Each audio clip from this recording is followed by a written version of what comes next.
Salut à tous, on se retrouve ce soir pour la dernière vidéo pronostic pour cette année 2021, donc bien sûr les pronostics de la Ligue des Champions, car cette semaine c'est la sixième et dernière journée bien sûr de la LDC, donc on va parler de tous les groupes bien sûr. Il y a des groupes où déjà tout est joué, on connaît déjà les équipes qui iront en huitième, il y a des groupes où c'est très serré, donc c'est parti, on commence dans l'ordre, on commence avec le groupe A, vu que ça commence dès demain, donc c'est le groupe du Paris Saint-Germain, donc à chaque fois, chaque groupe, je vous montrerai déjà rapidement le classement, bien sûr pour voir où il y a de l'enjeu, donc City c'est sûr de terminer en tête. La même chose pour le PSG, sûr de terminer deuxième. Donc il n'y a pas d'enjeu pour ces deux équipes, mais il y a énormément d'enjeux pour la troisième place, la place qualificative, on va dire, la place où l'équipe est reversée en 16e de finale de l'Europa League. Ça se jouera entre Leipzig et Bruges. Les deux clubs sont à 4 points. Donc pour ces affiches demain, donc le Paris Saint-Germain joue à 18h45. Donc toutes les équipes de Ligue des Champions jouent au moins une fois lors des matchs de poule. Une fois à 18h45, donc le PSG n'avait toujours pas joué à 18h45, donc ça sera pour demain tout simplement. Donc le PSG reçoit l'équipe de Bruges, donc le PSG, je le dis, il n'y a aucun enjeu, l'équipe de Bruges, énormément d'enjeux bien sûr, le PSG avait galéré au match aller, il y avait eu un partout, et pour ce match je vais partir bien sûr sur la victoire du Paris Saint-Germain, il faut essayer de finir en beauté au Parc des Princes, au PSG c'est de faire au moins un match référence, que depuis de saison il n'y en a eu quasiment aucun, peut-être le match contre Manchester City, très limite, mais sinon le PSG c'est toujours brouillon, j'ai regardé contre Lens, c'est encore une catastrophe, donc il faut faire un gros match de la part du PSG demain. Je pense qu'il n'y a pas victoire les gars, s'il y aurait un match nul ou pire défaite, je pense Pochettino les gars, pour moi je pense qu'il pourrait se faire licencier, donc je vais partir comme sur le PSG, pour moi le PSG est supérieur à cette équipe de Bruges, je pars sur le Paris Saint-Germain. Et dans le même temps les gars, donc les deux affiches à 18h45, parce que comme ça c'est normal vu qu'il y a quand même de l'enjeu dans des groupes, donc c'est pour ça que les matchs commencent en même temps. Donc dans le même temps les gars, le RB Leipzig contre l'équipe de Manchester City, donc City sûr de terminer en tête, Leipzig là aussi il y a beaucoup d'enjeux. Donc est-ce que Pep Guardiola, pour l'instant on ne sait pas, je fais la vidéo la veille, est-ce que Pep Guardiola va faire tourner vu que City est sûr de terminer en tête, il y a quasiment un match tous les 3 jours pour vraiment les cadres de Manchester City, je pense qu'il va quand même faire tourner Pep Guardiola, mais même avec les remplaçants, je pense Manchester City les gars, une très forte équipe, et je vois quand même le RB Leipzig accrocher le point du match nul contre Manchester City. Donc je pars sur le PSG vainqueur et nul entre Leipzig et City. On passe dans le groupe B, donc un petit coup d'œil rapidement déjà au classement, bien sûr. Donc Liverpool sûr de terminer en tête, et là il y a beaucoup d'enjeux les gars. Porto deuxième 5 points, l'Atlético 4 points troisième, et l'AC Milan qui est dernière, elle peut se qualifier lors de cette dernière journée. N'oubliez pas que l'AC Milan avait commencé qu'avec des défaites, les 3 premiers matchs, 3 défaites, et l'AC Milan peut quand même terminer deuxième. Il va falloir absolument gagner. Donc pour ces matchs les gars, demain à 21h, l'équipe de Porto deuxième reçoit le troisième, l'Atlético Madrid. Au match aller, je me souviens plus combien, c'était lors de la première journée, il y a eu 0-0 entre ces deux équipes. Et pour ce match retour les gars, la même chose, je sais pas s'il y aura 0-0 un partout, mais je ne sais pas, mais je pars sur le match nul les gars, entre Porto et l'Atlético de Madrid demain. Et entre l'AC Milan et l'équipe de Liverpool, donc l'AC Milan, si elle veut se qualifier, elle devra absolument s'imposer. Et peut-être le bon truc pour l'AC Milan serait qu'il y ait match nul dans l'autre match et que l'AC Milan gagne contre Liverpool. L'AC Milan terminerait deuxième. Donc malgré ça les gars, je pars comme sur Liverpool. Voilà, pour moi Liverpool les gars c'est supérieur à cette équipe de Milan. Et ils sont à 5 matchs, 5 victoires. Je pense que Klopp les gars va vouloir faire carton plein on va dire en phase de poule, 6 matchs 6 victoires, donc je pars quand même sur Liverpool pour moi vainqueur demain du côté de San Siro.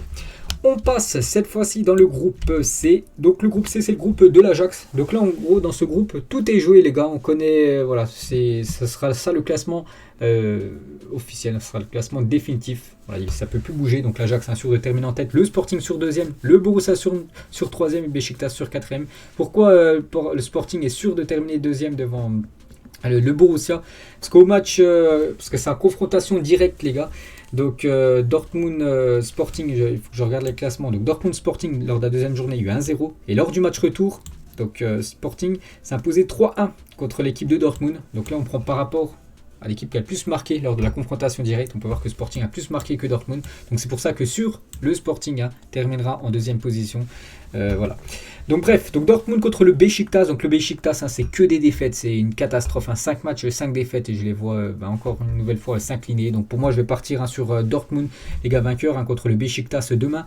Et l'Ajax contre le Sporting. Au match aller, il y a vu combien l'Ajax a écrasé comme le Sporting, un deuxième du groupe 5-1. Au Portugal.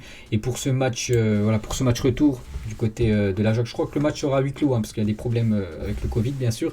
Mais malgré ça, même s'il n'y a pas de supporters, pour moi, l'Ajax est supérieur à cette équipe du Sporting. Vraiment une équipe sous-cotée, cette équipe néerlandaise. Je pars bien sûr sur l'Ajax. Donc Dortmund-Ajax, pour moi, ce sera les deux équipes qui s'imposeront demain. Et le dernier groupe, les gars, le groupe D, pour les affiches de demain, c'est le groupe du Real Madrid. Et là, il y a un peu d'enjeu, surtout pour la première place. Vous savez que la première place, c'est important en 8e de finale. Donc déjà, tu reçois au match retour. Des fois, ça peut être un petit avantage. Et surtout, tu joues contre un deuxième d'un autre groupe. Donc voilà, c'est pour ça que la première place est très importante. Donc le Real actuellement premier, 12 points. L'Inter deuxième. Après Sheriff et le Shakhtar, ça ne bougera pas. Sheriff en Europa League et le Shakhtar dernier. Ils joueront plus rien. Donc le Real, les gars, il leur suffit juste d'un match nul. C'est un match nul pour le Real. Bien sûr, le Real sera en première position. Et à Real Madrid, les gars, contre l'Inter Milan demain. Donc, je ferai certainement un débrief, les gars, de m'asseoir à la fin de ce match. Bref, donc je vais partir sur la victoire du Real Madrid au match aller. Le Real, c'est 1-0 du côté de l'Inter. Et pour ce match retour, les gars, je pars sur la victoire du Real Madrid. Malgré que Benzema ne sera certainement pas là, je pars sur le Real Madrid vainqueur contre l'Inter. Et le Shakhtar contre Sheriff. Donc au match aller, le Sheriff Tiraspol, c'est imposé 2-0 contre le Shakhtar. Donc là, c'est un match sans enjeu. Je dis, sur le Sheriff en 3e position, Shakhtar sûr. En dernière position, je pars quand même sur le Shakhtar. Ils vont essayer au moins de gagner un match. Voilà, je les vois vainqueurs demain soir. Donc voilà déjà toutes les affiches de demain. On passe à mercredi, c'est le groupe E. Là, un groupe où il y a beaucoup d'enjeux, surtout pour 2 places. Là, c'est les places pour terminer deuxième, parce que la première position, là, c'est le Bayern, bien sûr. Ça va se jouer entre le Barça et le Benfica. Il y a 2 points d'écart entre les deux équipes, mais le problème pour le Barça, c'est que ce dernier match, on en parle depuis quand même quelques temps. Le Barça se déplace du côté du Bayern, qui a tout gagné, les gars. Le Bayern se sont imposés en plus ce week-end 3-2 du côté de Dortmund. Ils ont bien préparé ce match, alors que le Barça s'est incliné à domicile contre le Betis.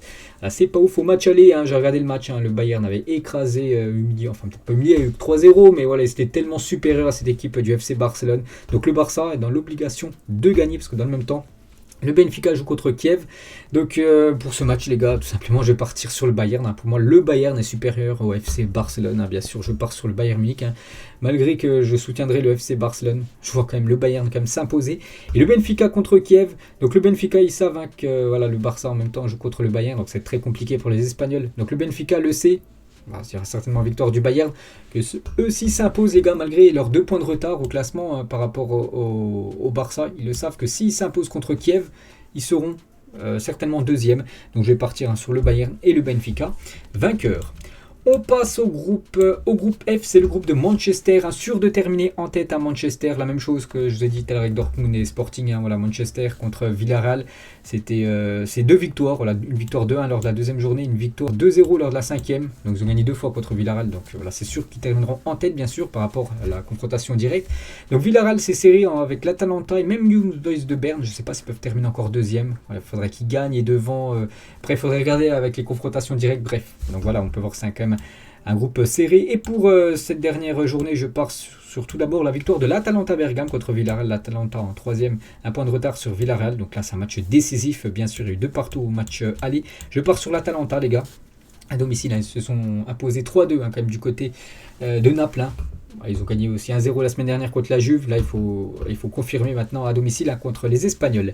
Et Manchester contre les Youth Boys de Berne. Donc voilà, je vous dis, les Suisses peuvent encore se qualifier, mais il faudrait déjà s'imposer du côté de Manchester. Ils avaient gagné au match aller, les gars, les Suisses. Mais là, je vois Manchester déjà qualifié. Je vois Manchester, bien sûr, s'imposer à Old Trafford, et pourquoi pas avec des buts de CR7. Le groupe, j'ai l'avant-dernier groupe, les gars, c'est le groupe de Lille. Donc Lille, là aussi, c'est très très serré. Lille premier. Salzbourg, 2e, 7 points. Séville, 3e, 6 points. Et Wolfsburg, juste dernier, 5 points. Donc il y a un point d'écart à chaque fois entre toutes les équipes. Donc tout reste jouable. Lille, qui est premier, peut finir 3e ou même 4e. Wolfsburg, qui est dernier, peut finir en première position s'il s'impose contre Lille, bien sûr. Parce que lors du dernier match, les gars, Wolfsburg contre Lille. Donc pour ce match, bien sûr, il ne faudra pas perdre. Pour Lille, les gars, il ne faut absolument pas perdre. Parce que sinon, tout dépendra de l'autre match, bien sûr. Que si Wolfsburg gagne contre Lille, au match aller, il y avait eu 0-0. Donc à la confrontation directe, ça veut dire que Wolfsburg serait devant Lille. Donc voilà, ce serait pas ouf. Donc tout dépendrait de l'autre résultat du match.